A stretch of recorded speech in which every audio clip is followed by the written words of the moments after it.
Erev Tov, shiur spécial ce soir sur Pesach. Donc on va essayer de revivre les choses pour qu'éventuellement cette année, ça sera un Pesach qui aura une autre dimension. Alors vous savez que lorsque Akadosh Baruch Hu s'est présenté au clan d'Israël pour la première fois, il a dit Anochi Hashem Elokecha Asher Hotzeticha Meretz Mitzrayim. Il a fait dépendre donc sa présence de quoi? De Yetziat Mitzrayim. Arrête, on sait tous que Akadosh Baruch Hu, il avait un drapeau qui était beaucoup plus élevé. Il aurait pu s'affirmer devant les Béné Israël. Anochi Hashem Elokecha Asher Barati Shamaim Va'aretz. J'ai créé le ciel et la terre. Pourquoi est-ce que je commence par uniquement Asher Hotzeticha Meretz Mitzrayim? De là, on apprend que Akadosh Baruch Hu, tout ce qu'il a voulu nous transmettre, c'est justement ce inyan de Hakarat Hatov, qu'on dépend d'Hachem justement par rapport à Yetziat Mitzrayim. Et combien de mitzvot de la Torah dépendent justement de cette Hakarat Hatov qu'on lui doit, le fait qu'il nous ait fait sortir de Mitzrayim, qu'il nous ait sauvés de la sorte par combien et combien de miracles. Et donc, ce n'est pas par hasard, imaginez que tous les Béné Israël en même temps, il y avait entre 20 ans et 60 ans, il y en avait combien de Béné Israël? Combien ils étaient? 600 000, plus les femmes et les enfants. Au bas mot, il y avait 2 millions de personnes qui ont vécu les miracles, qui ont entendu la voix d'Hachem, qui ont pu témoigner cela et qui ont pu transmettre ce flambeau au travers des générations. Où chaque année, jusqu'à aujourd'hui, on a le srout, chaque année d'être réunis. Et depuis Yetziat Mitzrayim, on est réunis à répéter justement le seder de Pesach, où on se doit de reconnaître Hachem. Mais Rabotai, une dimension en plus, on doit réaliser que Hakarat Hatov, ce n'est pas uniquement remercier, c'est pas dire merci. Bien sûr, quelqu'un m'a prêté 10 €, je suis parti les lui rendre. Alors, le fait de rendre ne vient pas, quelque part, compléter le fait de dire merci. C'est plus que cela. Hakarat Hatov, c'est une mida qui est à l'intérieur de moi. Aussitôt que la personne m'a fait du bien, ce bien va m'accompagner jusqu'à 120 ans. C'est ça Hakarat Hatov. Hakarat Hatov ne disparaît jamais. C'est quelque chose qui fait partie des midot, quelque chose qu'on se doit de partager avec l'autre. Et lorsqu'il s'agit d'Hachem, alors ô combien on se doit d'arriver à le faire. Alors à Botaï, vous savez que chaque année on est réunis, chaque année on connaît le récit de Yetziat Mitzrayim, et chaque année qu'est-ce qu'on va rajouter de plus? Si ce n'est qu'ici on doit apprendre à vivre les choses. Arrête, la Haggadah nous dit Kulanu Hachamim, Kulanu Nevonim, Kulanu Yodim et Torah. Et même si on connaît toute la Torah, on se doit de se réunir et de raconter encore une fois le récit de Yetziat Mitzrayim. Mais pourquoi raconter ou répéter les choses qu'on a l'habitude de dire chaque année? Sur cela, regardez bien, c'est marqué dans la parashat Yitro, Vaishma Yitro, Kohen Midian Choten Moshe, et Kol Asher Asa Elohim le Moshe ou l'Israël Amo, qui otzi Adonai et Israël mi Mitzrayim. Comme ça, le pasuk nous dit, Vaishma Yitro, Yitro il a entendu. Qu'est-ce qu'il a entendu? Il a entendu tout ce que Hachem il a fait. Sur cela, Rashi de dire, c'est quoi Vaishma Yitro? Ma Shemua Shama Uba, Kriyat Yamsouf, ou Milchemet Amalek. Donc, Rashi il vient poser la question et il vient nous dire, fais attention. Yitro il a entendu Kriyat Yamsouf et Milchemet Amalek. Mais le sforno de poser la question, de dire, mais on a vu dans le verset que le pasouk il parle pour lui-même. Le pasouk a dit, qu'est-ce que Yitro a entendu? Et kol asher asa Elohim le Moshe ou l'Israël amo. Donc il a tout entendu Yitro. On n'a pas besoin ni de poser la question, ni d'essayer de réfléchir. Qu'est-ce que Yitro a entendu? Puisque le verset vient le dire de manière explicite.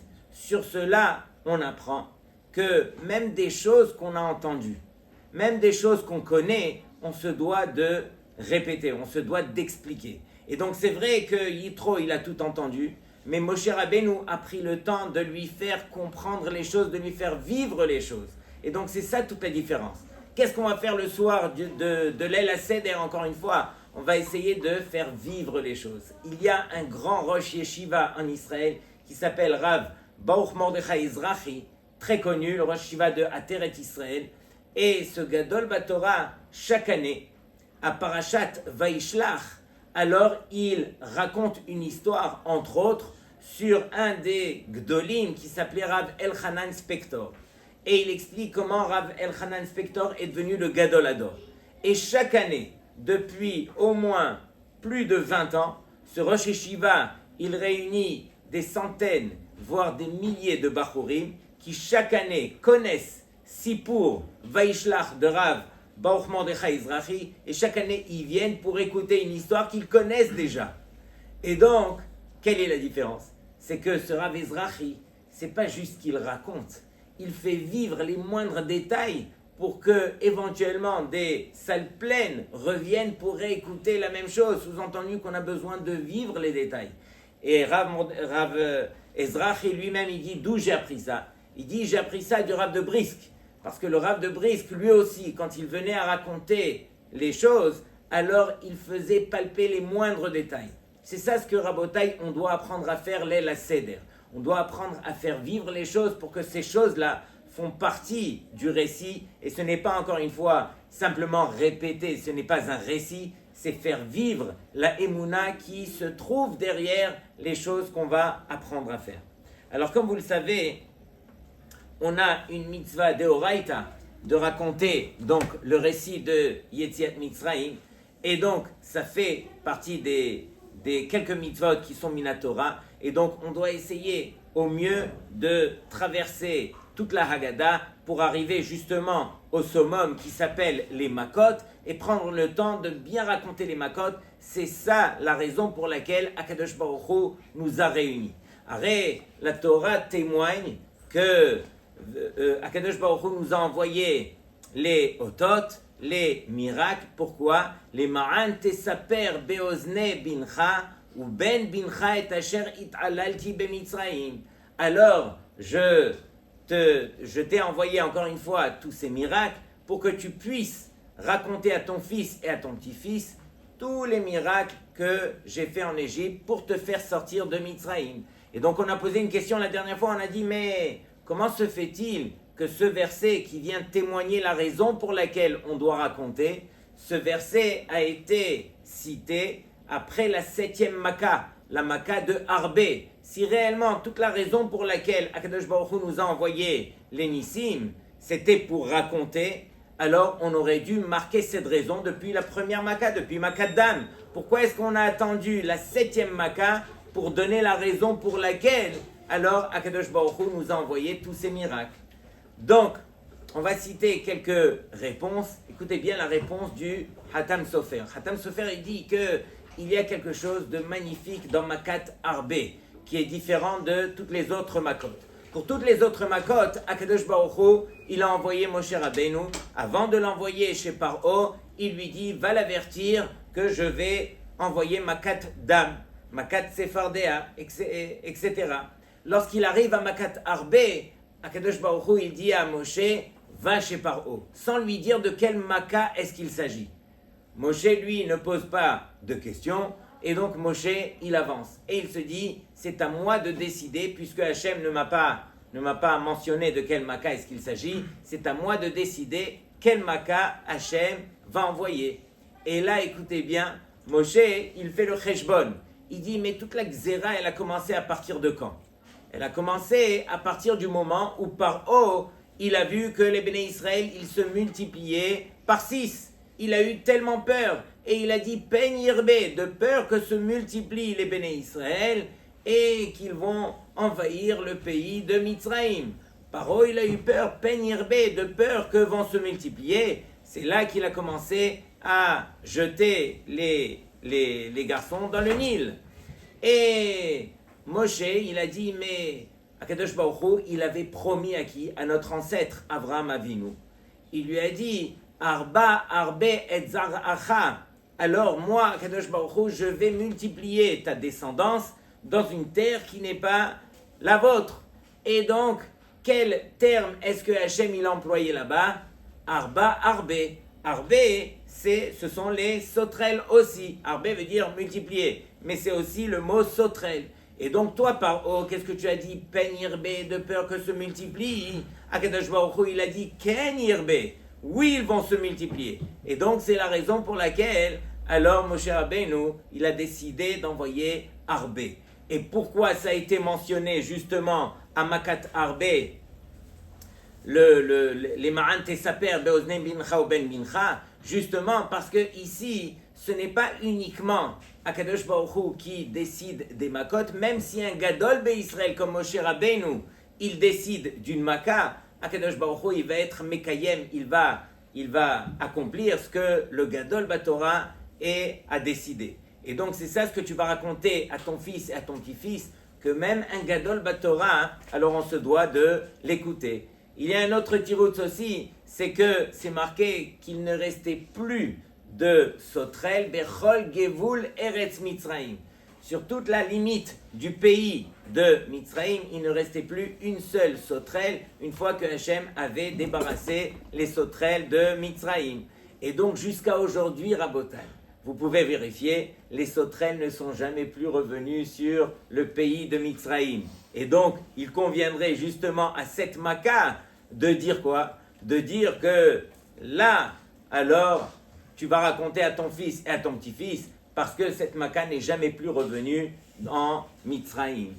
Autre réponse aussi, c'est que ici, Akadosh Baruch Hu, qu'est-ce qu'il a dit? Il a dit, je vous ai envoyé les Makot, parce que je me suis et asher it alalti, je me suis sichakti rachidi, je me suis moqué, je me suis amusé des Égyptiens par leur propre jeu. C'est-à-dire que ici, les Égyptiens, qu'est-ce qu'ils avaient comme logique? Ils se sont dit, mais Hachem a envoyé le sang, il a tué les poissons, on va manger les animaux. Hachem a tué les animaux, on va manger les récoltes.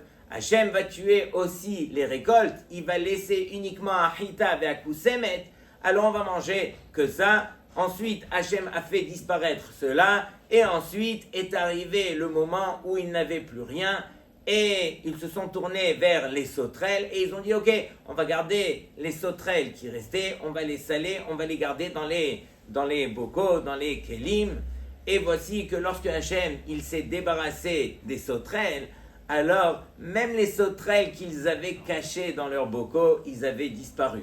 Donc c'est la raison pour laquelle, alors, il conviendrait de dire les Ma'an Tesaper, Beozne Bincha ou Ben Mincha, justement, concernant les sauterelles, parce que Hachem, il vient se moquer des Égyptiens dans leur propre jeu.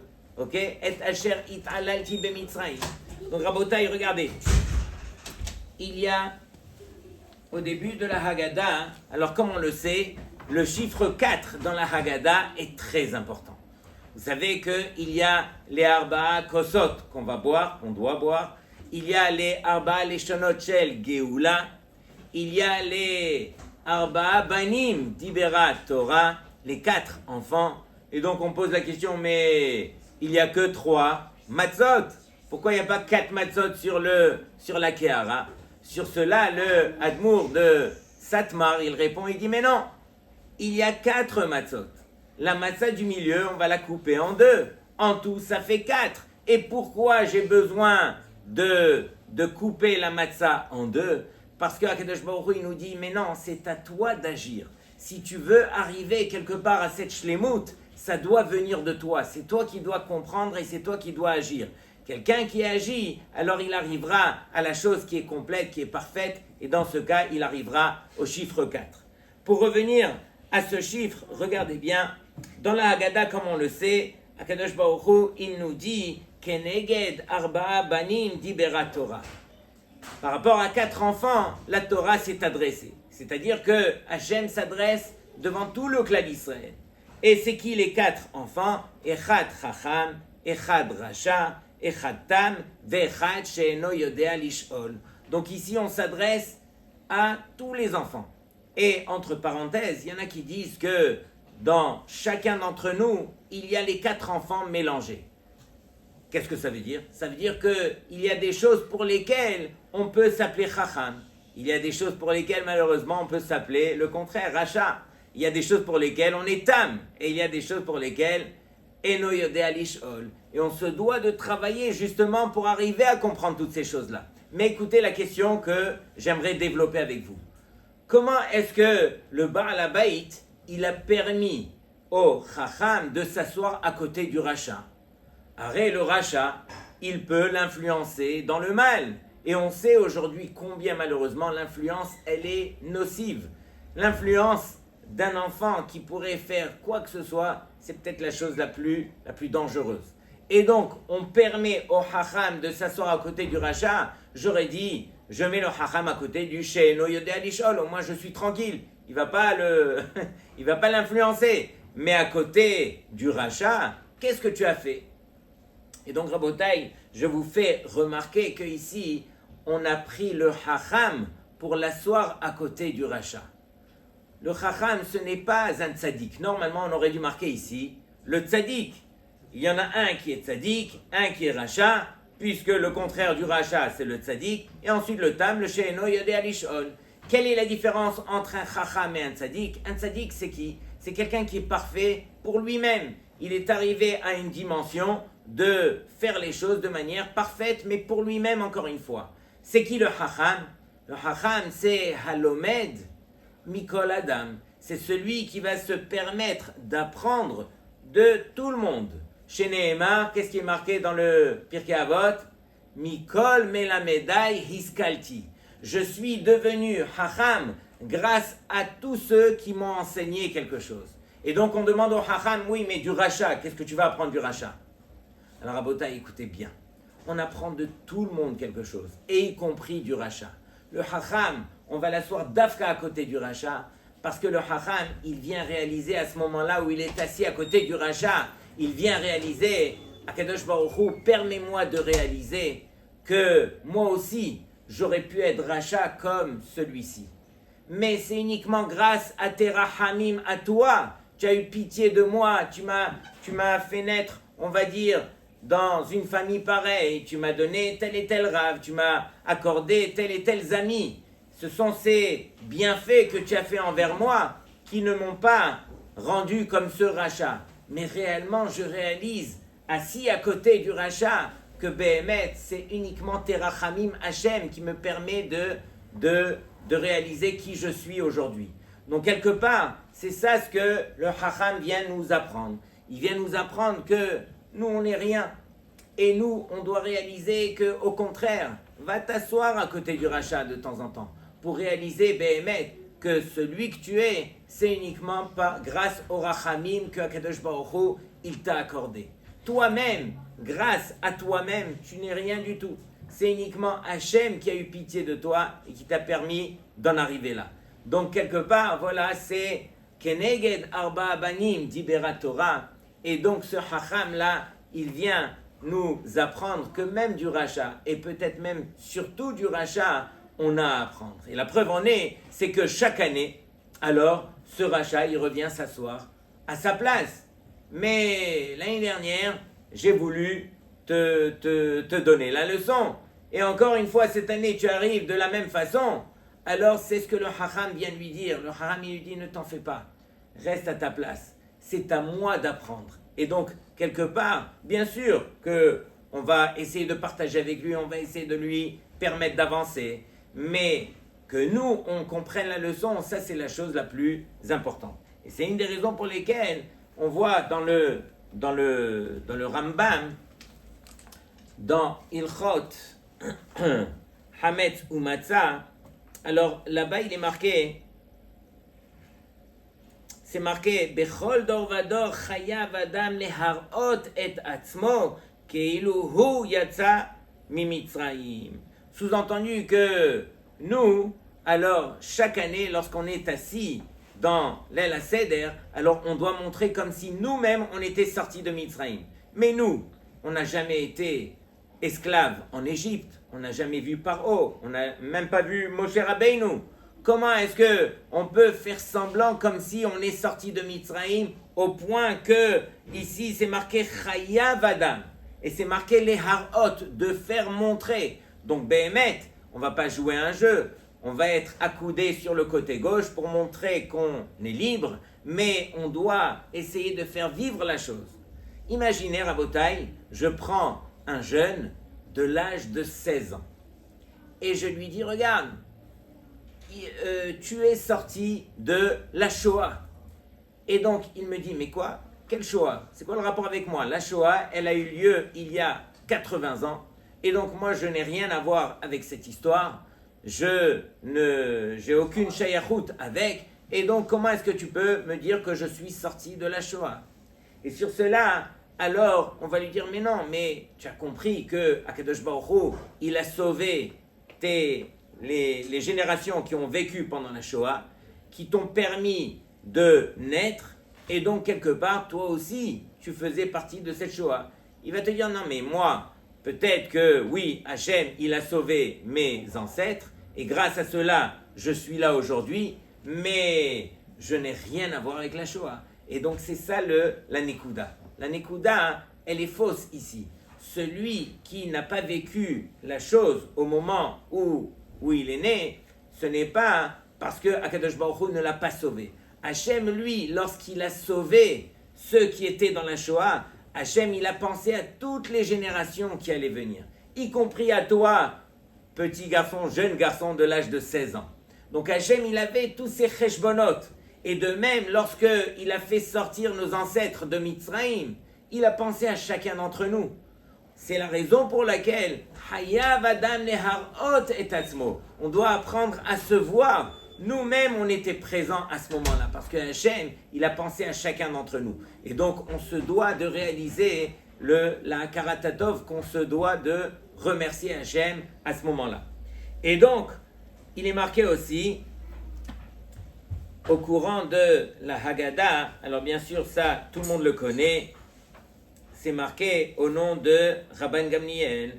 Rabban Gamliel, Haya Omer, il avait l'habitude de dire que Kol mi shelo amar shelosha devarim elu bapesach lo yatsa yede hovato velu hen pesach matzah umaror. Alors Rabotai, pourquoi est-ce que Rabban Gamliel s'acharne de nous dire tout celui qui n'a pas dit ces trois choses, y compris les femmes et les enfants qui sont en âge de chinour, alors il ne s'est pas acquitté, il donne même la raison. Et donc la raison, on est obligé de la raconter aussi. Pessah, pourquoi? Parce que Akadosh Baruch Hu, il a passé au-dessus des bâtés Mitzraïm et il nous a sauvés par rapport aux Égyptiens. Ensuite, Matzah, justement parce qu'on n'a pas laissé la pâte monter, et donc c'est la raison pour laquelle Akadosh Baruch Hu, il nous dit de rappeler donc ce miracle de la Matzah. Maror, c'est quoi? Maror, c'était justement à cause de l'amertume que les Béné Israël ont vécu.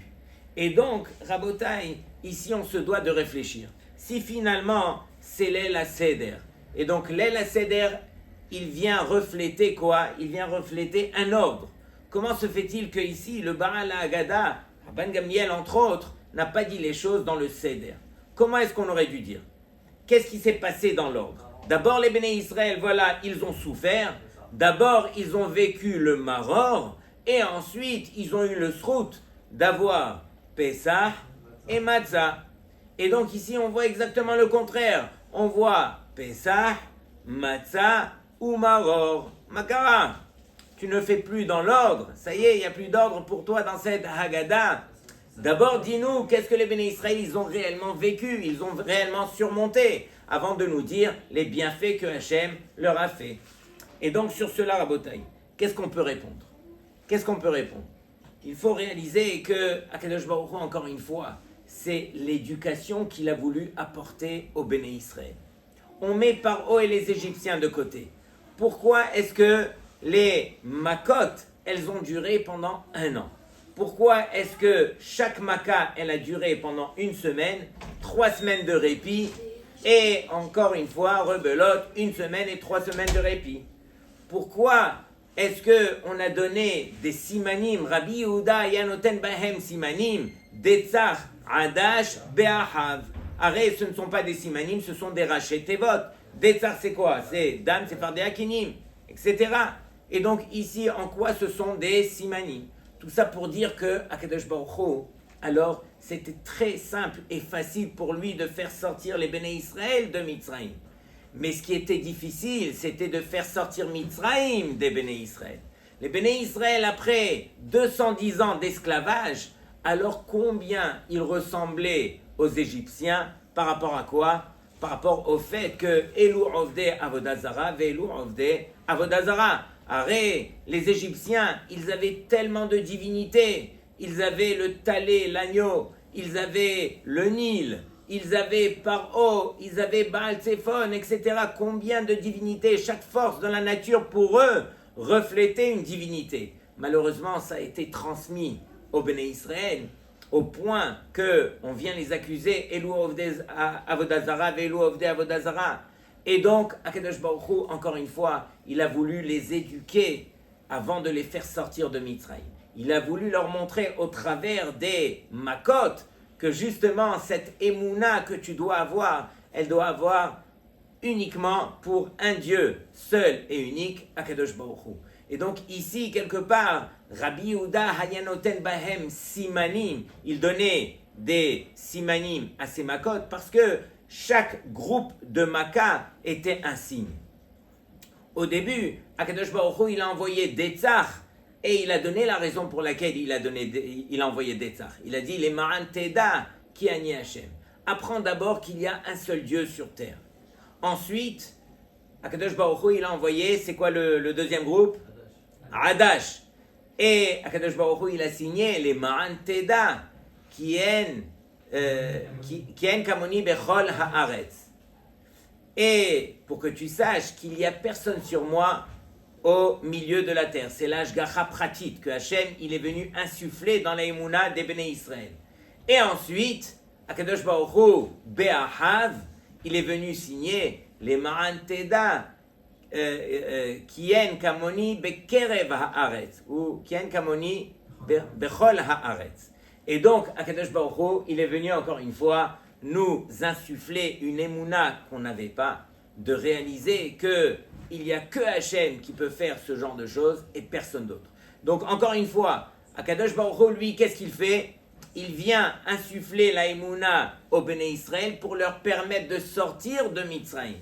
Et donc, une fois qu'ils sont sortis de Mitzrayim, là, alors Hachem peut s'adresser au Béné Israël. Là, il peut attendre d'eux une forme de émouna et de bitachon au point de pouvoir rentrer dans la mer et avoir confiance en Hachem que Hachem allait les sauver. Et donc on revient à notre question. Pourquoi est-ce qu'on a dit Pesach et Matzah avant de mentionner Maror?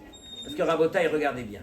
Akadosh Baruch Hu, lui, tout ce qu'il a voulu, comme on a dit, c'était d'insuffler cette émouna au Béné Israël, de réaliser qu'ils avaient la possibilité de sortir de Mitzrayim. Arrête, on sait tous que Mitzrayim, ça vient du mot Metzer. Metzer, c'est quoi? C'est un endroit comme une cage, comme une prison, où personne ne pouvait sortir de Mitzrayim. Tout celui qui rentrait en Mitzrayim ne pouvait plus sortir. En dehors de Mitzrayim, à part le fait que bien sûr il y avait des murailles tout autour de Mitzrayim, alors il y avait le désert. Où est-ce qu'on allait s'enfuir? Ça ne sert à rien de s'enfuir dans le désert. Et donc, ceux qui étaient en Mitzrayim ne pouvaient plus sortir. Et donc, ils étaient là-bas depuis 210 ans, en train de travailler, en train de souffrir. Ils n'allaient pas sortir de là-bas. Et Akadosh Baruch Hu, lui, qu'est-ce qu'il a voulu? Il a voulu leur insuffler l'espoir, que garder cet espoir. C'est vrai que de génération en génération, alors votre père, grand-père, arrière-grand-père, ils étaient tous esclaves en Égypte. Mais ce que moi j'attends de vous, Akadosh Baruch Hu, il dit, ce que j'attends de vous, les Béné Israël, c'est que vous gardiez l'espoir. C'est vrai que vous êtes restés là-bas autant de temps, autant d'années. Mais réalisez que je serai là au bon moment pour vous faire sortir. Et donc, Hachem, il vient nous enseigner par là, d'abord Pesach, ensuite Matzah. Réalise que tu dois avoir d'abord l'espoir que Hachem peut te faire sortir, et ensuite, tu rappelles Maror. Tout dépend de toi, Rabotai. Tout dépend de nous. Si nous, on a cette émouna, si nous, on est convaincus que Hachem peut tout faire, que Hachem peut nous sauver, et qu'il n'y a que lui qui peut nous sauver, alors Hachem nous sortira de ce Maror, de cette servitude qu'on a eue en Égypte, et c'est uniquement de la sorte qu'on méritera la Géoula. Donc, quelque part, c'est marqué Benissan Igalou, Benissan Atidin et Igaël, que Behemet, celui qui veut mériter la Géoula, elle dépend de lui. Et si je vous pose la question, comment se fait-il que entre Eretz Israël et Mitzrayim, qu'est-ce qui est plus proche de nous? qu'est-ce qui est plus proche de nous? Qu'est-ce qui s'est passé plus tôt que l'autre? Mitzrayim, c'était il y a tellement longtemps. Eretz Israël, c'est il y a quelques années encore. Et donc, regardez bien, dans le Birkat Hamazon, j'ai vu un chidouche magnifique. C'est marqué au niveau de lorsque Akadosh Baruch Hu nous a accordé la terre. Il a dit comme ça. Al shehin halta. Donc, on remercie Hachem. Nodelecha Hachem Elokeinu. Al shehin halta lavotenu. Parce que tu nous as accordé, tu as fait hériter la terre d'Eretz Israël. À qui? La avotenu. À nos ancêtres. Mais ce n'est pas vrai. La terre d'Eretz Israël, il a fait hériter à nous. Et on continue. Et ensuite, on le remercie. Al sheotzetanu me'eretz Mitzrayim. Et là, qu'est-ce qu'on dit? Al sheotzetanu. Tu nous as fait sortir à nous de Mitzrayim. Et donc, normalement, ça aurait dû être le contraire. Nous, tu nous as fait rentrer en Eretz Israël et eux, tu les as fait sortir de Mitzrayim. C'est exactement ce qu'on a dit. On a dit que chacun d'entre nous, on doit apprendre à vivre Yetziat Mitzrayim. Yetziat Mitzrayim, c'est pas quelque chose qui s'est passé à nos ancêtres et que nous, on va venir applaudir Hachem, merci Hachem de ce que tu as fait à nos ancêtres. Nous, on était en Mitzrayim. C'est nous qui avons vécu. C'est nous qui te remercions pour chacun des bienfaits parce que lorsque tu as sauvé nos ancêtres, tu nous as sauvés à nous en même temps. Et donc, il est marqué comme ça, au nom du Orach Chaim HaKadosh. Le Orach Chaim HaKadosh, il dit, Ki balayla hazeh nitzach Avraham Avinu. Regardez la grandeur de cette nuit, du 15 du mois de Nissan. C'est marqué que Avraham Avinu, il a gagné la guerre, une guerre qui était donc contre les 4 rois, il a gagné de manière miraculeuse. C'était le soir de Pessah. C'est marqué aussi que Sancheriv, il a fait tomber, donc il est tombé à Yerushalayim, et c'est marqué que Nadeda Shenata Melech Achashverosh, Achashverosh n'arrivait plus à dormir. C'était quand cette nuit? C'était la nuit du 15 du mois de Nissan, où là a commencé donc la Géoula pour les Béné Israël. Et donc, il dit, pourquoi est-ce qu'il y a eu autant de choses le 15 du mois de Nissan? L'Omar Sha'alayla Azeh Kulo Nisim Uma'alot Gedolot, pour dire que cette nuit de Pessah, c'est une nuit qui est tellement élevée, qui est remplie de miracles. Ve'akadosh Baruch Hu yored im kol famalia shelo, et Hachem, il descend avec toute sa cour. Les Tor Bate Israël, l'Ishmoa im Malachim, il descend dans toutes les maisons des Béné Israël pour écouter avec les Malachim, et à Seder Sheosim Israël, le Seder que les Béné Israël y font, ou Mesaprim et Anissim Sheasa Hashem Le'amo Be'etziato, qui vont raconter donc tous les miracles que Akadosh Baruch Hu, bien sûr, leur a fait lorsqu'ils sont sortis. Et donc, c'est marqué aussi Leil HaSeder. Pourquoi est-ce qu'on appelle cela Leil HaSeder? Alors, c'est marqué que le mot Seder, ce sont les rachetevot de Sod, Drash et Remez. Il manque quelle lettre? Il manque le Pshat. Il dit Lomar chez En Bo Pshat. Le soir du Seder, il n'y a pas de Pshat. Tout c'est que des miracles et tout ne peut pas se réaliser par le Pshat. Et c'est la raison pour laquelle le Chida, il écrit Ki kol mi shekoes balayla hazeh, tout celui qui va oser s'énerver cette nuit-là, alors mafsid shefa gadol, il va perdre un grand shefa. De quel shefa est-ce qu'il s'agit? Shefa gadol shel parnassa lekol hashana. Donc Rabotai, ça on ne touche pas. Même sur un safek, on ne touche pas à ce genre de choses. Pourquoi? Parce que c'est marqué qu'à Pessah, ni donin à la tevoua. La Mishnah elle dit qu'à Pessah, on est jugé sur la tevoua. La tevoua, c'est la récolte. Et donc de là, on apprend que, voilà, la récolte, c'est notre parnassa. On ne s'énerve pas pour ne pas perdre, justement, les mérites de cette parnassa. Et donc, c'est marqué aussi, il y a un autre beau siman. C'est marqué que Akadosh Baruch Hu, il nous demande de nous habiller en blanc. Et il y a 4 occasions dans l'année où on s'habille en blanc. C'est l'occasion de sortir la djellaba, entre autres. Et donc, on dit que Akadosh Baruch Hu, il est mechaper avonotehem shel Israël à ce moment-là. Il pardonne, il fait pardonner les fautes du Béné Israël. Et le remez, il est dans le mot kapara. Kapara, donc c'est le pardon. plus que le pardon, c'est le karcher. Kapara, kaf, c'est Kippour. P, c'est Pesach. Resh, Rosh Hashanah. He, Hoshana Rabbah. Mais on voit que Pesach, il a cette faculté, cette grandeur de pardonner toutes les fautes du clan d'Israël. Et donc, en cette nuit, Akadosh Baruch Hu, il est Mechaper Avonotehem Shel Israël. Et donc, voilà, c'est une nuit qui n'est pas comme les autres, bien sûr, comme on le sait. C'est une nuit qui est gardée directement par Akadosh Baruch Hu lui-même. C'est une nuit où on a l'occasion de se ressourcer par rapport à notre Emouna. Et sachez que la Emouna, c'est l'ingrédient qui permet à l'homme de s'en sortir sur terre. Combien est-ce qu'il y a d'épreuves? Combien l'homme traverse d'épreuves, de difficultés, de problèmes dans sa vie? S'il n'avait pas cette Emouna, alors jamais il aurait pu s'en sortir. Je sais qu'il y en a un qui vient en journée pour venir nettoyer ici. Il fait partie de nos cousins. Et donc en ce moment, il jeûne pendant 30 jours. Et donc il me raconte, il me dit, vous savez qu'en ce moment on jeûne, mais je sais que chez vous aussi vous jeûnez de temps en temps. Par contre nous on jeûne pendant 30 jours. Je lui dis c'est vrai, vous avez un grand mérite. Il me dit mais j'espère juste que ce mérite, alors il nous permettra d'obtenir une récompense. Alors je lui dis ah bon, vous n'y croyez pas à 100%? Alors je l'ai vu hésiter, il ne savait pas exactement. On espère, on le fait, mais on espère que pendant que nous, Rabotai, nous on n'espère pas, nous on vit la chose. Akadosh Baruch Hu il est avec nous, Akadosh Baruch Hu il est là. C'est ça Pesach.